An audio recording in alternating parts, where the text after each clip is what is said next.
Contract పద్ధతిలో తీసుకున్నటువంటి వాళ్ళని తప్పుడు దారిలో రెగ్యులరైజ్ చేయడాన్ని వ్యతిరేకిస్తూ ఈ ప్రెస్ మీట్ని నిర్వహించడం జరిగింది.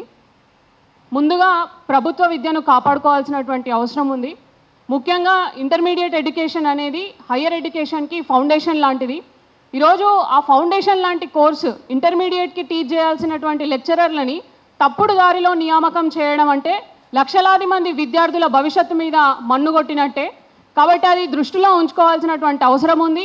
చదువు సంధ్య రాని వాళ్ళని, డబ్బులు ఇచ్చి సర్టిఫికెట్లు కొనుక్కునే వాళ్ళని, రౌడీలని వీళ్ళందరినీ తీసుకొచ్చి ఇంటర్మీడియట్ విద్యార్థులకు లెక్చరర్లుగా, డిగ్రీ విద్యార్థులకు లెక్చరర్గా తీసుకొస్తామంటే దీనికి ఊరుకునే ప్రసక్తే ఉండదు. ఖచ్చితంగా వాటిని ప్రక్షాళన చేయాల్సిందిగా మేము డిమాండ్ చేస్తున్నాం.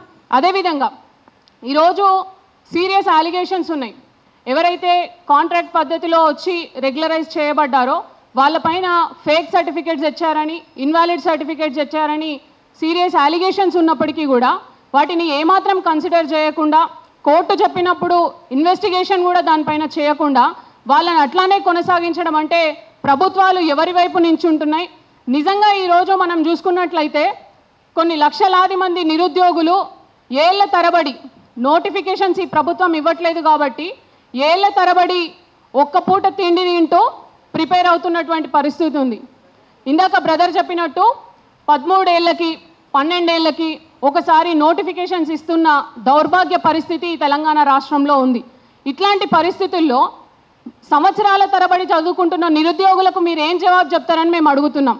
ఈరోజు వేలాది మంది పనికిమాలిన వాళ్ళని లెక్చరర్లుగా తీసుకొచ్చి ఈరోజు పేద విద్యార్థులపైన, ప్రభుత్వ విద్యాసంస్థల్లో చదువుకుంటున్నటువంటి పేద విద్యార్థులపైన మీరు రుద్దడం చూస్తుంటే కేవలం వాళ్ళ చదువుపైనే దాని ప్రభావం పడదు. ఈరోజు ఇన్స్టిట్యూషన్స్లో, ముఖ్యంగా ప్రభుత్వ ఇన్స్టిట్యూషన్స్లో అమ్మాయిలపైన అత్యాచారాలు, అఘాయిత్యాలు, పనికిమాలిన పనులన్నీ ఎట్లా జరుగుతున్నాయి అంటే ఇలాంటి పనికిమాలిన వెధవల్ని తీసుకొచ్చి విద్యార్థులపైన, పేద విద్యార్థులపైన రుద్దడం కూడా ఒక ఇంపాక్ట్ అని మేము భావిస్తూ ఉన్నాం. అట్లానే ఈరోజు వీళ్ళని ఇన్ని అలిగేషన్స్ ఉన్నా కొనసాగించడం అంటే కేవలం అడ్మినిస్ట్రేషన్ యొక్క తప్పిదం మాత్రమే కాదు. అది అడ్మినిస్ట్రేషన్ యొక్క తప్పిదమే కాదు. ఈరోజు కంప్లీట్ ఎడ్యుకేషన్ సిస్టమ్ పైన, కంప్లీట్ ఎడ్యుకేషన్ సిస్టమ్కి వ్యతిరేకంగా ఈరోజు అడ్మినిస్ట్రేషన్ పనిచేస్తుందని మేము భావిస్తూ ఉన్నాం. కాబట్టి ఈరోజు నిరుద్యోగంతో తల్లడిల్లుతున్న యువత వైపు ఒకసారి చూడాల్సినటువంటి అవసరం ఉంది. ప్రభుత్వం బాధ్యతాయుతంగా గతంలో ఏదైతే తప్పులు జరిగాయో, తప్పుడు సర్టిఫికేట్లు, ఫేక్ ఇన్వాలిడ్ సర్టిఫికేట్స్తో కొనసాగుతున్నటువంటి వాళ్ళపైన చర్యలు తీసుకోకుండా, ఇన్వెస్టిగేషన్ చేయకుండా వాళ్ళని యథావిధిగా కొనసాగిస్తామంటే ఈరోజు తెలంగాణ యువత, ఉస్మానియా యూనివర్సిటీ నాయకులు కానీ, లేకపోతే నిరుద్యోగ జేఏసీ నాయకులు కానీ ఊరుకునే ప్రసక్తే లేదు.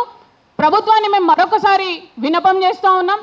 దీనిపైన కంప్లీట్ ప్రక్షాళన చేయాల్సినటువంటి అవసరం ఉంది. లేకపోతే ఈరోజు లక్షలాది మంది నిరుద్యోగులకు, పేద విద్యార్థులకు, ఇంటర్మీడియట్ డిగ్రీ చదువుతున్నటువంటి పేద విద్యార్థులకు మీరు అన్యాయం చేసినటువంటి వాళ్ళు అవుతారు. అది మీరు ఖచ్చితంగా మేము చెప్తున్నటువంటి డిమాండ్ని దృష్టిలో పెట్టుకొని ఈ కాంట్రాక్ట్ పద్ధతిలో వచ్చినటువంటి వాళ్ళ సర్టిఫికేట్స్ని మళ్ళొకసారి వెరిఫై చేయండి. అసలు వాళ్ళని ఏ పద్ధతిలో రెగ్యులరైజ్ చేశారు, రూల్ ఆఫ్ రిజర్వేషన్ పాటించారా లేదా, వాళ్ళ సర్టిఫికేట్స్ ఏంటి, ఫేక్ సర్టిఫికేట్స్ అని విత్ ప్రూఫ్ ఇంతమంది విద్యార్థులు, నిరుద్యోగులు పట్టుకొని మీ ముందు నిలబడ్డా కానీ మీరు దానికి యాక్షన్ తీసుకోవట్లేదు అంటే ఈరోజు ప్రభుత్వాలు కూడా ఎవరి వైపు నిలబడుతున్నాయి అన్నది అర్థమవుతా ఉంది. ఇప్పుడు ఉన్నటువంటి కాంగ్రెస్ ప్రభుత్వాన్ని మరొకసారి మేము విన్నపిస్తున్నాం. మీరు దీనిపైన ఖచ్చితంగా యాక్షన్ తీసుకోవాలి. ఎవరైతే ఇన్వాలిడ్ ఫేక్ సర్టిఫికేట్స్తో రెగ్యులరైజ్ అయ్యారో వాళ్ళని వెంటనే తొలగించాలని కూడా మేము డిమాండ్ చేస్తున్నాం. భవిష్యత్తులో కూడా ఇలాంటి చర్యలు జరగకుండా ఉండాలి. లేకుండా మీరు ఈ 3000 మంది ఎవరైతే ఫేక్ సర్టిఫికేట్స్తో వచ్చినటువంటి వాళ్ళు ఉన్నారో ఆ ఉద్యోగాలను కొనసాగిస్తే మాత్రం ఉస్మానియా యూనివర్సిటీ విద్యార్థి నాయకులుగా, అట్లానే నిరుద్యోగ జేఏసీ పక్షాన ప్రభుత్వం మీద తిరగబడతామని కూడా ఈ సందర్భంగా మేము హెచ్చరిస్తున్నాం.